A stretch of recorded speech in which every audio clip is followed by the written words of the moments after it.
कि 3 बातें मनुष्य को हमेशा याद रखनी चाहिए। यदि आप बहुत प्रसन्न हो तो कभी किसी से प्रसन्नता में बाधा मत कीजिए, और कभी आप यदि दुखी हो तो क्रोध में निर्णय मत लीजिए।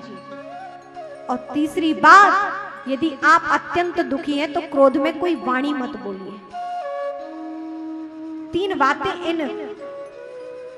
3 बातों को विशेष रूप से मनुष्य को धारण करने के लिए कही गई है। क्रोध में कभी निर्णय नहीं लेना है, क्रोध में कभी गलत शब्दों को नहीं बोलना है, क्योंकि क्रोध तो केवल उसी समय का है, क्रोध समाप्त हो जाएगा, लेकिन वाणी का घाव जीवन भर बना रहता है। इसलिए क्रोध के समक्ष वाणी से कभी बुरा नहीं बोलना। क्रोध आ जाए, यदि दुखी हो तो कोई ऐसा निर्णय मत लेना, और यदि सुखी हो तो कोई बाधा मत करना, क्योंकि प्रसन्नता में उस समय तो आप वादा कर देते हैं, लेकिन फिर उसको निभाने के लिए बहुत कठिनाई होती है। इसलिए सोच समझ के प्रतिज्ञा लेनी चाहिए, वादा संकल्प लेना चाहिए। भीष्म पितामह ने कहा था कि इस गादी पर, राज सिंहासन पर जो भी बैठेगा मैं आजीवन उसी की ओर रहूंगा। और आज आप देखें कि धृतराष्ट्र जैसे बैठे और उन्होंने सही सुशासन नहीं किया, नीति के पथ पर नहीं चले, लेकिन संकल्प जो लिया था कि गादी से बंधे हुए क्या कर सकते थे, जा नहीं सकते थे छोड़कर। इसलिए उन्होंने कहा कि मैं अपने संकल्प से बंधा था। और दूसरी बात, उस नमक से, जो दुष्टों का नमक था। कहने का अर्थ है, नमक से मतलब है कि यदि कोई अपने जीवन में साधना संपन्न बनना चाहता है, अपनी बुद्धि को शुद्ध रखना चाहता है, तो कभी भी दुष्ट लोगों के घरों में भोजन नहीं करना चाहिए। दुष्टों के यहाँ जलपान नहीं करना चाहिए, भोजन नहीं करना चाहिए, क्योंकि ना जाने उसने कैसे कैसे स्थान से, किस प्रकार से उसने धन कमाया है, उस धन को उसने ना जाने कहां कहां व्यय किया है, कैसे अनुचित ढंग से उसने धन कमाया, छल करके, कपट करके, चोरी करके, अपराध करके कैसे उसने धन कमाया, और उसी धन से उसने अन्न लिया है। और जब उस अन्न को जो ग्रहण करेगा, उसका फल भी थोड़ा थोड़ा सूक्ष्म रूप से सबके मन में जाएगा। इसीलिए हमारे यहाँ कहा भी गया है उक्ति, जैसे खाओगे अन्न वैसा होगा मन। जैसा खाओगे अन्न वैसा होगा मन। इसलिए अन्न की बहुत शुद्धि है। दुष्ट लोगों के यहाँ कभी भी अन्न नहीं खाना चाहिए। इसीलिए भीष्म पितामह की बुद्धि दूषित हो गई थी। कहने का तात्पर्य यह है कि ऐसे बड़े बड़े महापुरुष, लेकिन इन गलतियों से हमें सावधान होना चाहिए। यही बात वो कहता है कि भीष्म पितामह को तुमने सेनापति बनाया, जो मन से वो पांडवों की ओर थे, लेकिन तन से भले ही तुम्हारे साथ थे, लेकिन उनका मन तो पांडवों में लगा हुआ था। तुमने सबको चुना विशिष्ट पद के लिए, लेकिन मुझे नहीं चुना। यदि तुमने मुझे सेनापति बनाया होता तो महाराज आज आप राजा होते, ऐसी मृत्यु सैया पर ना पड़े होते। अच्छा महाराज, अब आप आदेश कीजिए कि हम आपके लिए क्या कर सकते हैं। दुर्योधन ने कहा, हे मित्र, मेरे मन में केवल एक ही कामना है। और जरा सोचिए, मरणासन्न स्थिति में पड़ा हुआ दुर्योधन चाहता तो अपने जीवन का कल्याण कर सकता था, अपनी अंतिम गति को सुधार सकता था, लेकिन विचारधारा यदि गलत है तो फिर मृत्यु भी कैसे होती है यहां देखने को मिलता है।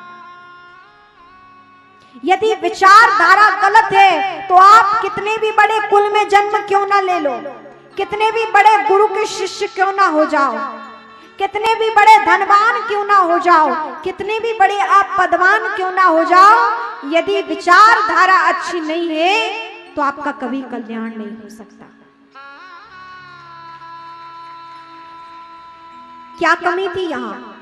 पांडवों जैसा कुल जहां भीष्म पितामह जैसे महापुरुष थे जिन्हें अंतिम समय में भगवान दर्शन देने आए थे। ऐसा महान कुल, जिस कुल में भीष्म पितामह जैसे महान तपस्वी का जन्म हुआ, उस समय इनके समान कोई योद्धा नहीं था, इनको कोई हरा नहीं सकता था। इन्हें केवल भगवान परशुराम ही हरा सकते थे, जो कि इनके गुरु थे, और इन्हें कोई हरा नहीं सकता था। और परशुराम भगवान, हमारे जो भगवान 24 अवतार हैं, उसमें एक अवतार भगवान परशुराम का भी है। बोलिए परशुराम जी महाराज की। इनके शिष्य थे भीष्म पितामह। इनके गुरु के अलावा इन्हें कोई नहीं हरा सकता था। ऐसे अस्त्र शस्त्र के ज्ञाता, ऐसे विद्वान परम वीर पुरुष, और अंतिम समय में भगवान इनको दर्शन देने आए, और जिन्हें प्रभु कृपा से इच्छा मृत्यु का वरदान था। भगवान ने वरदान दिया था कि हे भीष्म पितामह, इन्हें वरदान प्राप्त था कि जब तुम चाहोगे तभी तुम्हारी मृत्यु होगी, उससे पहले तुम्हारी मृत्यु नहीं होगी। इच्छा मृत्यु के वरदानी थे कि जब आप चाहोगे तभी इस धराधाम से जाओगे, अपितु जब तक आप चाहोगे इस धराधाम पर रह सकते हो, इस पृथ्वी पर रह सकते हो। ऐसे महान वीर योद्धा के परिवार में जिन्होंने जन्म लिया, और जब इनकी अंतिम घड़ी आई तो भगवान इनके चरणों की ओर खड़े थे। भगवान अंतिम समय में इन्हें प्रणाम करने आए थे। जब कुरुक्षेत्र के मैदान में अर्जुन के बाणों से, प्रभु कृपा से ही उन्होंने उस मृत्यु को स्वीकार किया था। अर्जुन के जब बाण लगे सैया पर, अंतिम सैया पर, उस बाणों की सैया पर पड़े हुए थे, और तब भगवान उनसे मिलने आए, भगवान श्री कृष्ण। तो भगवान श्री कृष्ण उनकी सिर की ओर खड़े नहीं हुए, उनके चरणों की ओर खड़े हुए। और तब उन्होंने कहा, जब भीष्म पितामह समझ गए कि ये तो भगवान की, श्री कृष्ण की पदचाप है, उनके आने की आहट है, तो भीष्म पितामह ने कहा, भगवान आप पीछे क्यों खड़े हो? आप छलिया हो, हम जानते हैं, लेकिन अब आप हमें सामने से दर्शन दो। लेकिन भीष्म पितामह बोले, भगवान आप मेरे सर की ओर ना खड़े होइए, आप चरणों की ओर खड़े हैं, आप हमारे सर की ओर आइए। चरणों की ओर तो आपका खड़ा होना शोभा नहीं देता। भगवान उनके चरणों की ओर खड़े हैं, चरणों पर हाथ लगाया भगवान ने, अपना अनुभव उन्हें कराया, क्योंकि मरणासन स्थिति में थे। भगवान बोले, पितामह अभी भी आप चाहो तो आप एकदम बिल्कुल ठीक हो सकते हो, इन बाणों का कोई भी आप पर प्रभाव नहीं पड़ेगा। आप तो इच्छा मृत्यु के वरदानी हैं, आप अभी भी कई वर्षों तक, जब तक आप चाहें तब तक जीवित रह सकते हैं। कहो तो मैं अभी आपको ठीक कर दूं।